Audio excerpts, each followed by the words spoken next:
2013 CBR500R that has been laying down, as you can see, a couple of times. We replaced the front signals on it because they were broken and stuff.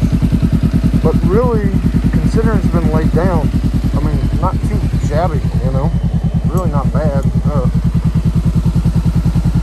have the little ball part, that part of the lever broken off. Probably get new levers for it, stuff like that. This side of the bike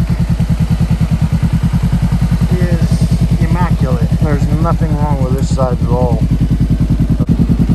The other side, this side here is the only one that's got the damage there, and the lighting's really bad, but there's scratching up here on the bearing and stuff. That's not a bad looking little bike, huh? About 50 horsepower. So about half of what you're going to get from a normal inline 4-cylinder 600. Like a ZX6R, CBR500Rs, and so on. Gixxer 600, stuff like that. Those are around 100 horsepower. This one's like 50.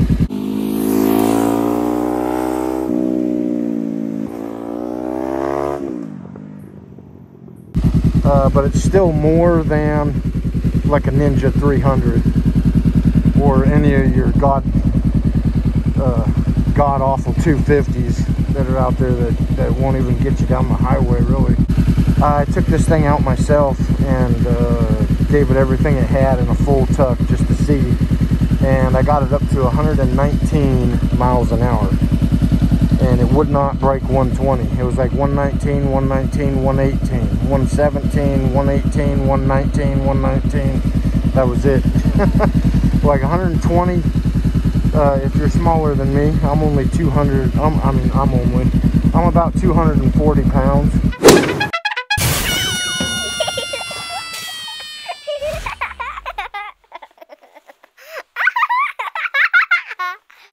So obviously, if there's a lighter rider, it would probably give you a little more than that. Who needs more than that, right? I mean, seriously, on the street, you really don't. It's all usable power. It really is. By usable power, I mean it's not too much, it's not too little. It's like right in the middle there. Like really riding around the city and stuff, this is like the perfect motorcycle in my opinion. So like commuting around the city and around town, and 0 to 60 miles an hour, 70 miles an hour.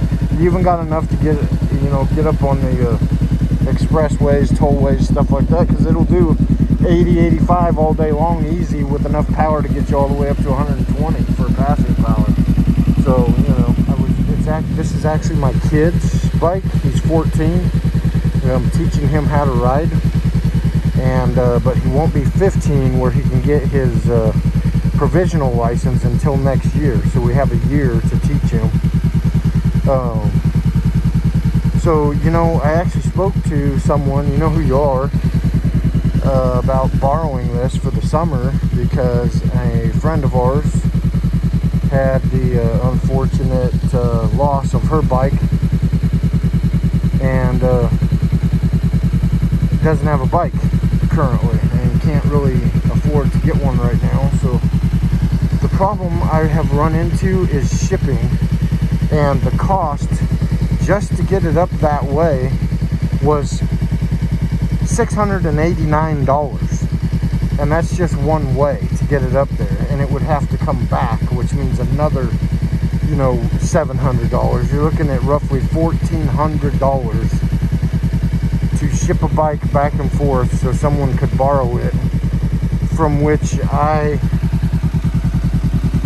only paid $3,000 for this bike to begin with. I got a hell of a steal on it. A friend of mine that works at a dealership, he called me and said, hey man, come take a look at this thing. It's been laid down a couple times, but it's not in bad shape. It only has 1,700 miles on it. We'll cut you a deal. I ended up basically costing me about $3,000 to get this thing. So I guess my point is who would want to pay, $1,400-$1,500 to borrow a bike for, 2 or 3 months, really, and then just have to give it back. And then on top of that, I don't have the $1,500. I finance this thing for my kid, low monthly payments, $3,000 on my Yamaha account. So, I don't have the $1,500 cash to send it up there and back and just all that to basically for somebody to borrow a bike for, for the summer, for 3 months or whatever. Just something I didn't think through, I guess, when we originally had the discussion. And I guess my point is, if you had the $1,500 to ship it up there and back, why would you just do that to borrow something for 3 months? I mean, you basically would have, on a bike like this, a $3,000 bike, you'd have half of it, paid for. A bike that you could keep for yourself and not have to give back to somebody. So why would somebody even do that? But I am a man of my word, and I am serious. It is available for somebody to borrow, so if you decide that, you want to pay that kind of money to borrow it for 2 or 3 months, then I wouldn't have a problem with it at all, but we'd have to work that out or something. Or if you have some other means or idea of how to get it up there to you, we can make that happen. I don't give up easy, so, that's where it stands at the moment anyways.